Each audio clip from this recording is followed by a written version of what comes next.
Hello, this is Schedulytics. Welcome to today's session.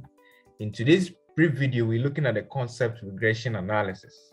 Now, if you are new to the channel, we encourage you to like the video. We encourage you to subscribe to the channel so that you can always receive notifications once any video is released.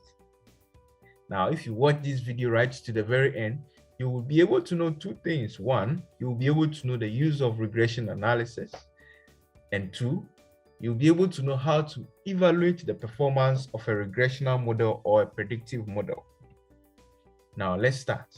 Regression analysis. When is it used? Regression analysis is used for the prediction of an outcome variable from a given exposure variables. So you want to know what predicts diabetes, for example. In this case, diabetes is an outcome variable, and the things that make one get diabetes are the exposure variables. It can be one, it can be many. When you are faced with such a situation, your mind should go to using regression analysis. Now, depending on the number of exposure variables that are under consideration, we can classify it as a simple regression analysis when it's one exposure variable, and when there are more than one, we have multiple regression analysis. Now, depending on the type of variable that is being considered, we can have a linear regression or a logistic regression analysis. There are other forms of analysis like the curvilinear and all that, but that will go into more details in subsequent videos.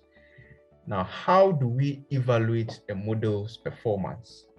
We use what we call the sum of squares. In other words, the goodness of fit.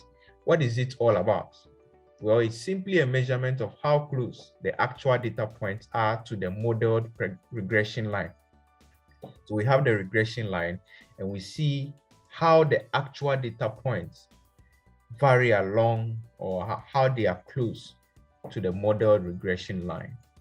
Now, let's see how we can be able to calculate this particular goodness of fit, or what we call the sum of squares. So first, we need to calculate the residual sum of squares, SS subscript R. And in order for us to be able to do that, we need to know the difference between the data points and the predicted regression line. So as depicted here, we have the regression line here, and we can find the actual data points varying around the regression line, some above and some below. Now, the difference between the actual data points and the regression line would give us a positive value when the values are above the regression line. However, when they fall below, as we can see here, this will give us a negative value. Hence, the squaring of these differences to neutralize the effect of the negative. So, if we square -2, we get +4. If we square 2, we get +4. So the negative doesn't have effects upon squaring. Now, what is the use of this residual sum of squares? The smaller the value, the less error in the model. Another calculation that we need is the total sum of squares. Now, the total sum of squares is basically the difference between the data point and the mean of the outcome variable. So the outcome variable mean is what we find straight line here. Now, these points are actually the actual data points. So we subtract the actual data points from the regression line. This will give us positive, and this will give us negative, but squaring will give us a positive value. And the total sum of squares actually helps us to see, or shows us how good the mean value is as a model of the outcome scores. Another calculation that we need to do is what we call the model sum of squares. Now, the model sum of squares is simply the difference between the outcome and the regression line. So we look at the outcome variable, which is the mean of the outcome, this line, and then the regression line. So we find the difference between these points and then this point, this point, this point, this point, and this point. This point, and then this point. This point, and then this point. We find the difference between these points, and then we sum them up, and then we are able to get what we call the model sum of squares. Now, this tells us how better the model is compared to when we use only the total sum of squares. Now, the larger the model sum of squares, the better the model is at predicting the outcome compared to the mean value alone. Now, when this is in conformity or is accompanied by a small residual sum of squares, then we can say that the model has small error. Another thing that we also need to calculate is what we call the R squared. Now, the R squared in regression in correlation is called the coefficient of determination.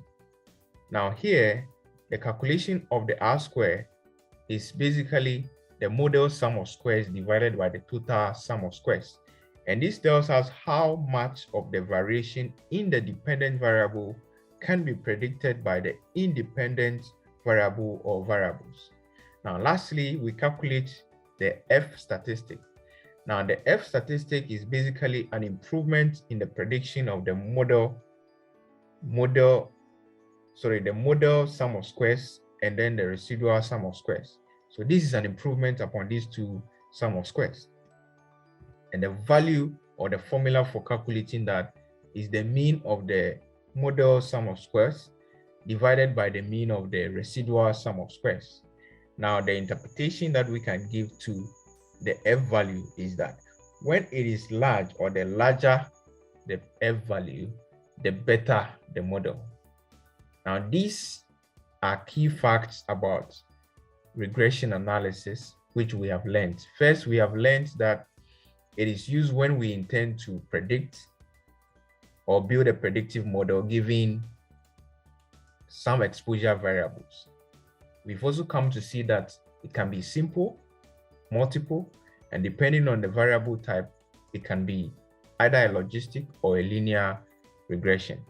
We've also come to see how we can be able to evaluate the performance of the predictive model. And we mentioned things like the sum of squares, the goodness of it, the model sum of squares, the residual sum of squares, the total sum of squares, the R squared. We also mentioned the F statistics. And we're able to establish how these are calculated and how it relates to telling how better the model performs. This is Schedulytics. Until we meet again, it's a bye.